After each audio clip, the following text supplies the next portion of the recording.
Okay, let's unpack this.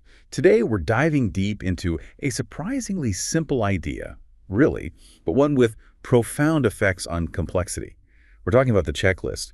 You know, what happens when just knowing what to do isn't quite enough? When even really smart, experienced people make critical mistakes? Yeah, and what's fascinating, truly, is how often failures these days aren't about not knowing enough. It's usually about failing to use the knowledge we do have correctly. Our source actually calls this ineptitude. Think about it. For most of history, ignorance was the big problem. Now, science has given us incredible know-how, but consistently applying it, that turns out to be brutally hard sometimes. Ineptitude. That's a really interesting way to frame it. Not ignorance, but a failure in, like, execution. So even with amazing tech and training, we're still fumbling the ball. What does that look like? Well, take medicine, for example. A surgeon might miss one critical detail about a patient's specific injury, or studies showing maybe 50% of heart attack patients don't get the standard proven treatments on time. Or think back to that B-17 bomber pilot in 1935. Highly trained, right? But he crashed this incredibly complex new plan because he overlooked one simple step. Just one.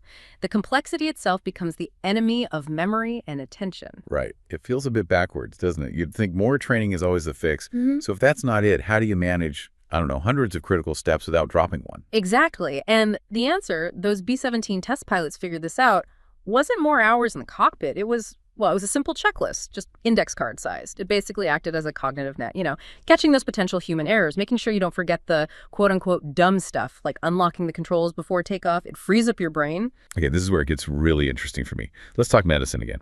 Peter Prenovos, right? His central line checklist. That's for inserting an IV into a big vein. A common procedure, but risky. And that simple list in Michigan ICUs cut infections by, what was it, 66%? 66%. And that translated to saving over 1,500 lives and something like $175 million in just 18 months. Wow. And it wasn't just a one-off. The World Health Organization rolled out a surgical safety checklist globally across really diverse hospitals, rich, poor, different countries. They saw complications drop 36%. Deaths dropped nearly 50%, 47%. Incredible numbers. So it's not just medicine. Oh, not at all. Think about building skyscrapers. Insanely complex. They use checklists constantly. They have task lists for, pouring concrete, installing steel. But they also have communication checklists, the submittal schedule, they call it. It forces the electricians, the plumbers, the structural engineers, everyone to talk and coordinate before problems happen. And their failure rate, it's minuscule. Less than 0.00002% per year. Okay, and I love this next one. David Lee Roth, the rock star. He had that famous clause in his contracts. No brown M&Ms in the dressing room bowl. Which sounds ridiculous, right? But it wasn't about the candy. Not at all. It was a brilliant hidden checklist item. Exactly. If the brown M&Ms were there, he knew the promoters hadn't read the entire contract writer carefully, which meant they might have also missed crucial technical details for his massive, complex stage setup, safety issues even. It was a quick proxy check for diligence. Genius, like you said. And you see this in finance, too. Some really successful investors use detailed checklists before buying a stock. Why? To fight off what they sometimes call cocaine brain, that irrational excitement that makes you overlook obvious risks. Cocaine brain, I like that. So they force themselves to check the boring stuff. Right. They review the financials systematically, check for hidden debt, look for weird insider selling, things your gut feeling might just gloss over. So checklists are clearly powerful. They save lives, prevent disasters, make complex things work. Why the resistance then? You mentioned that earlier. Is it really just ego?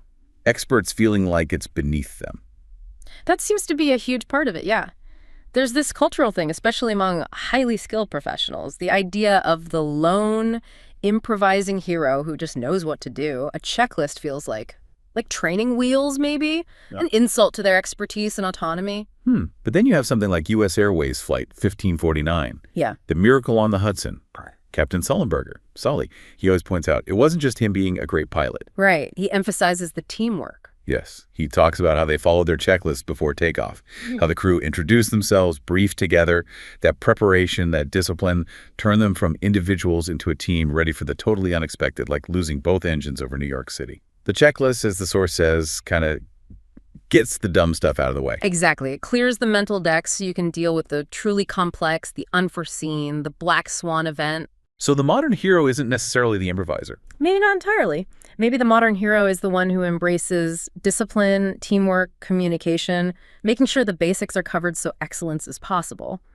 It's about building systems that allow expertise to really shine, especially under pressure. Okay, so here's the takeaway for you listening. Think about your own work, your own life. Where are the complex parts? Where do things sometimes slip through the cracks? What single high-leverage checklist could you introduce? Something simple that could ensure better outcomes, maybe improve teamwork, and turn consistent execution into, well, your own unique superpower. Something to think about.